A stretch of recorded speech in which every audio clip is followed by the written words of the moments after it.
Oh, Bill Laimbeer. Oh, Bill Laimbeer. Come on in here. Oh man, there are so many comedians. I mean, Lou Dort, the whole Oklahoma Thunder fans talking about because he should make more 3 pointers. He was better than Larry Bird. But now Bill Laimbeer. And these Pistons can't stop without trying to out top each other because the clutch sports and the hate on Michael Jordan and anybody's hilarious. You got Bill Laimbeer, pseudo studio thug, coming out talking about that LeBron James was better than anybody that they saw in the 80s. Am I actually?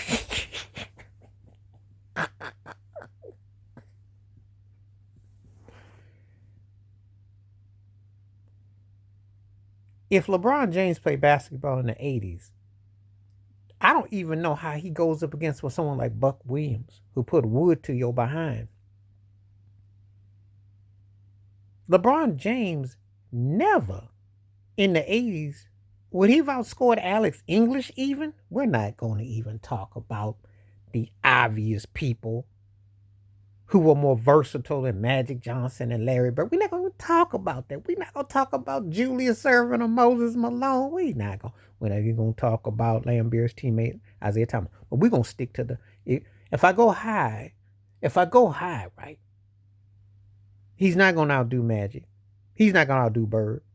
He's not going to outdo Moses. He's not going to outdo Dr. J. He's not going to outdo Dominique Wilkins. And I already mentioned Alex English scored more points than anybody did in the 80s. And I know that they're not going to let him sashay and do what he wants to do against the bad boy Pistons. So I don't know what Laimbeer, how much he got paid off to take this drop. He ain't going to be hanging over against Patrick Ewing, the Knicks back then. He ain't going to tower over Bernard King. Oh, yeah, I can name some people that they could score, and they would have been a problem for him if you even dare to say the ludicrous and the ridiculous. Okay.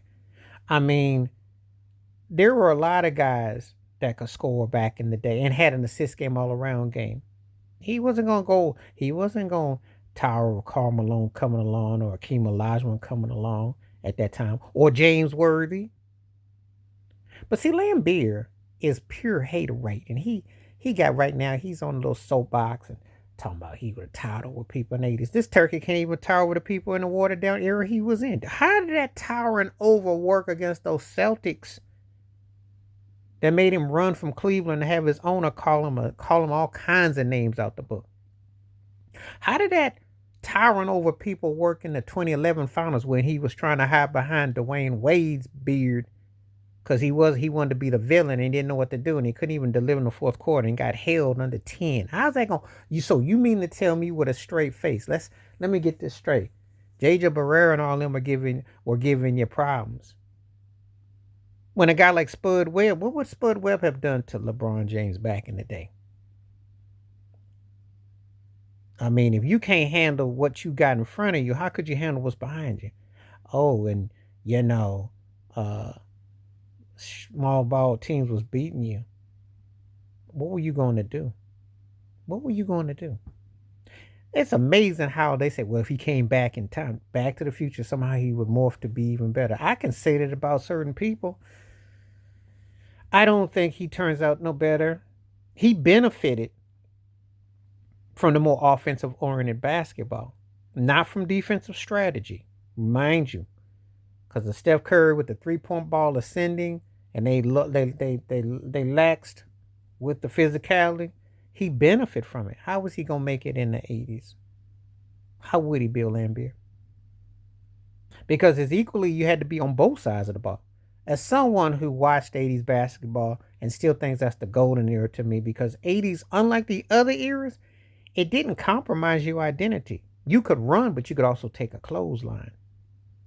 As much as the Lakers was fast showtime, you still saw Kevin McHale throw that clothesline on Kurt Rambis. That all happened in the same series. And Boston could run, by the way. Oh yeah, I would love to see LeBron James go against that front court with Bird, Parrish, and McHale. Oh yeah, I'd love to see that. I would pay top dollar for that. Laimbeer ought to be ashamed of himself talking crazy. LeBron had to go against Andrew Toney. I can name a lot of cats, and Andrew Toney was one of my favorites back in the day.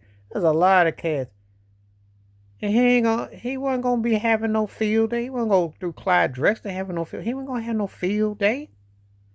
The heck he talking about? And who he gonna team up with? Because that Cleveland team had good shooters and players. Brad Daugherty, Mark Price, even old Craig Elo. They had a legit squad. Don't forget about Ron Harper, who could jump out the build. A lot of people who didn't get to see him play before his legs got shot on him. That dude had spine. So what the heck is this dude? What in the earth, wind, and fire is this turkey talking about? He always trying to instigate, say stuff, try to rile up people to make it seem like LeBron didn't dominate his own era. When you dominate your era, truly, ain't nobody stacking ring with you unless they a team ball. But LeBron ain't dominate. Steph got as much as he's got. Durant was as impactful as him, and Kawhi Leonard was there. He didn't run roughshod over those cats. So this nonsense about he would have done, how you gonna do when he couldn't even do his own, Laimbeer? And without stacking with the right people. Because if you get to play with Dwayne Wade and Chris Bosh, and you can team with Kyrie Irving, Kevin Love, then you go with Anthony Davis and Dwight Howard and all them guys, and Rondo, who is a high IQ, yeah, yeah. But he wouldn't have made it back. Not like that. Especially when you pass first, dude. And believe me, you had guys back then who would have put some. You think Michael Ray Richardson was stripping Magic Johnson? They used to guard you 94 feet. Now rolling the ball, bunny hopping. They'd have called him for traveling, charging. He'd have had to readjust his game. He would not have been. No, he'd have been good. But if we got a Sidney Moncrief, Marcus Johnson putting wood on you too, I mean, I can name a lot of guys. Ain't gonna be all this. Please hit like, subscribe, work on thoughts, comments, and I do respond. Thank you. Wash your hands, keep your mind clear, watch out for another. Share it if you like, and hit that membership. And Bill Laimbeer is a comedian and a known hater, and he's bought and paid for by Clutch because this is hilarious. Really, I'm out.